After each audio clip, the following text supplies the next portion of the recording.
একটা নারীর স্পর্শ ছাড়া কখনোই সংসারকে সংসার মনে হয় না। আপনি দেখবেন যে ঘরে মা বা বউ থাকে সে ঘরটা সুন্দর গোছানো পরিপাটি থাকে, আর যে ঘরে কেউ থাকে না সে ঘরটা একদমই অগোছালো, কোনো জায়গায় কোনো প্রকার ভালোবাসার ছোঁয়া অনুভব করা যায় না। হ্যালো এভরিওয়ান, আসসালামু আলাইকুম। It's me Israt from Israt Shah lifestyle. আমি আবারও ওয়েলকাম করছি আপনাদের ছোট্ট একটা ব্লগ দেখার জন্য। আশা করছি আপনাদের অনেক বেশি ভালো লাগবে। তো চলুন শুরু করি। তো সকাল সকাল কিছু কাজ করতে চলে এসেছি। গত রাতে আমার হাজব্যান্ড এগুলো নিয়ে এসেছিল, যদিও বাসায় সবই রয়ে গেছে। কারণ হচ্ছে এই পাউডার মিল্ক, কফি, চা এগুলো আমার অনেক বেশি পছন্দের, ও খুব ভালো মতো জানে। তো শেষ হয়ে যাওয়ার আগে ও বাসায় এনে একদম হাজির করে। আমি জানি না কেন, আমি বলার আগে ও এনে একদম, যদিও আমি অনেক বেশ পছন্দ করি, ওটা জানে যার কারণে। তারপর ওগুলো গুছিয়ে রেখে আমি এদিকে কিছু ছোট ছোট চামচ ছিল, এগুলো এক একটা এক এক দিকে যায়, কখন খুঁজে পাই না। তো এই ঝুড়িতে করে আমি সবসময় রেখে দেই, খুব সুন্দর থাকে। আগে খুঁজে পেতাম না, এখন খুব ইজিলি খুঁজে পাই। তো যাই হোক, এদিক দিয়ে আমি আমার এই যে চা কফির মগগুলো একটু ওয়াশ করে নিই মাঝে মাঝেই।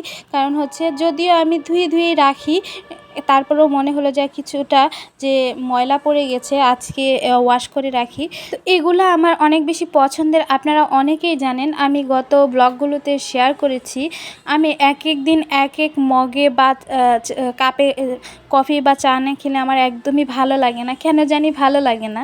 তো যাই হোক, এই কিনতে কিনতে এতগুলো জমিয়ে গেছে, আমি যে আরও কিনবো।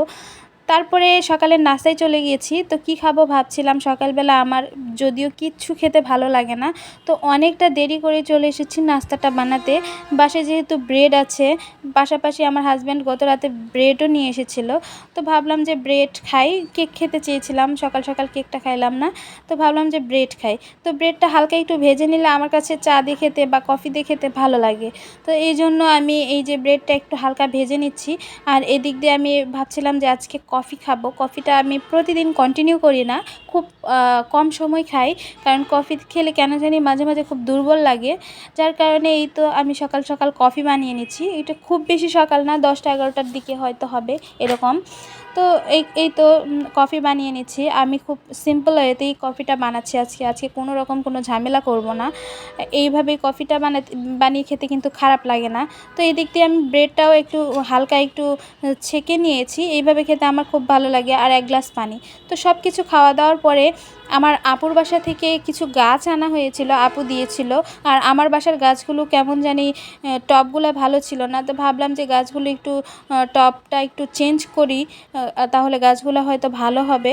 তো এই গাছগুলো আপুর বাসা থেকে আনা হয়েছিল, আপু দিয়েছিল। তো এই গাছগুলো আমি খুব সুন্দরভাবে লাগিয়ে নিচ্ছিলাম।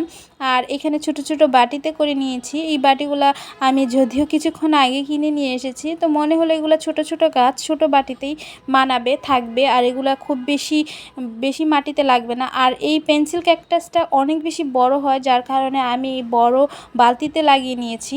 আর এখানে তো অনেকগুলো পর্তুলিকার গাছ ছিল, তো সব কিছু আমি এই তো সেট করে নিয়েছি। তো চলেন আপনাদের সাথে শেয়ার করি।